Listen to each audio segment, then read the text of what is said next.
தெறிக்கவிடும் காரம் நிறம் சுவையை தருகிறது. ஆச்சி மிளகாய் தூள் தெறிக்கவிடும் காரம் நிறம் சுவை. மூத்த பத்திரிகையாளர் திரு தராசு ஷாம் இணைப்பில் இருக்கிறார். சார் வணக்கம். வணக்கம். வரும் 5ஆம் தேதி மனம் திறந்து பேசுவேன், தனது முடிவை அறிவிப்பேன் என அதிமுகவின் முன்னாள் அமைச்சர் செங்கோட்டையன் பேசியிருக்கிறார். இது எடப்பாடி பழனிசாமி செங்கோட்டையன் அந்த அதிருப்தியின் ஒரு அடுத்த கட்டமா? இது அபாயத்தின் அறிகுறிதான். தலைவர்கள் மனம் திறந்து பேசுவேன் என்று ஒரு கெடு விதிப்பதே உட்கட்சியில் ஏதோ பிரச்சனை இருக்கிறது என்பதை சூசகமாக உணர்த்துகிறது. என் முடிவை அறிவிப்பேன் என்றால் அவர் அதிமுகவில் இப்போது இருக்கிறார். செங்கோட்டையன் அவர்கள் மூத்த தலைவர், எம்ஜிஆர் காலத்திலிருந்து இருக்கிறார். அவர் புதிதாக என்ன முடிவை அறிவிக்கப் போகிறார்? நிச்சயமாக அவர் அதிமுகவில் இருக்கிற அதிருப்திகளை வெளிப்படுத்துகிற முடிவை தானே அறிவிக்க முடியும்.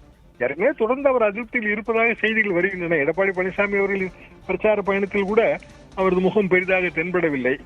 இதற்கு முன்பே ஜெயலலிதா அவர்கள் படம் வைக்கவில்லை என்று அவர் ஒரு சர்ச்சையை கிளப்பி அதற்கு பிறகு அது அப்படியே அடங்கியது. நடுநடுவே ஏற்படுகிற அதிருப்திகளை பாரதிய ஜனதாவின் தலைமைதான் இடையிலே தலையிட்டு அதை சரி செய்து வந்ததாக பொது வெளியிலே அப்படித்தான் தெரிந்தது.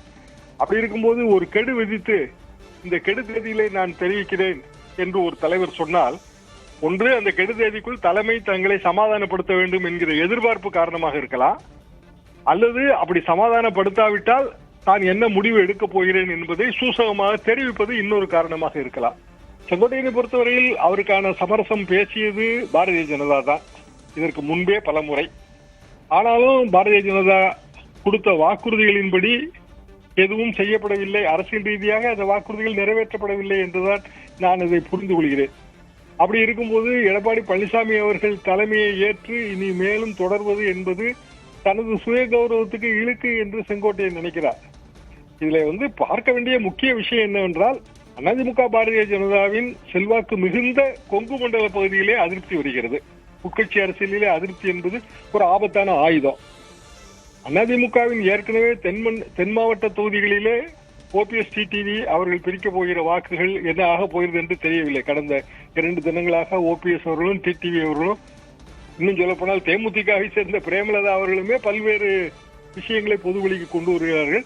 எடப்பாடி பழனிசாமி ஏமாற்றி விட்டார் என்றே பிரேமலதா அவர்கள் வெளிப்படையாகவே குற்றம் சாட்டுகிறார். ஆக அதுவும் தேசிய ஜனநாயக கூட்டணியின் அங்கம் வைக்கிற கட்சிகள் தான்.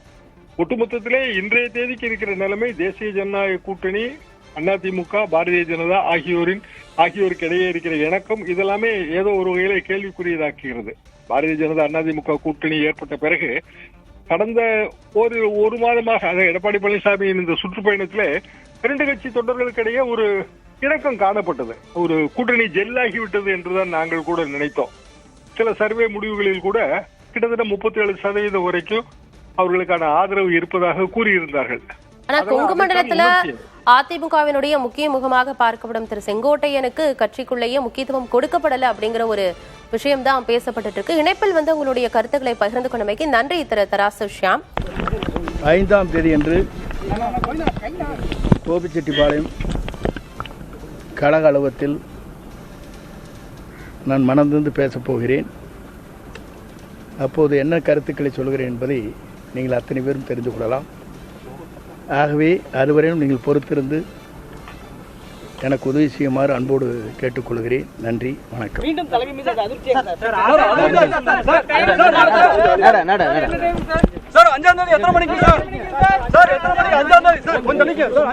தெறிக்கவிடும் காரம் நிறம் சுவையை தருகிறது. ஆச்சி மிளகாய் தூள் தெறிக்கவிடும் காரம் நிறம் சுவை.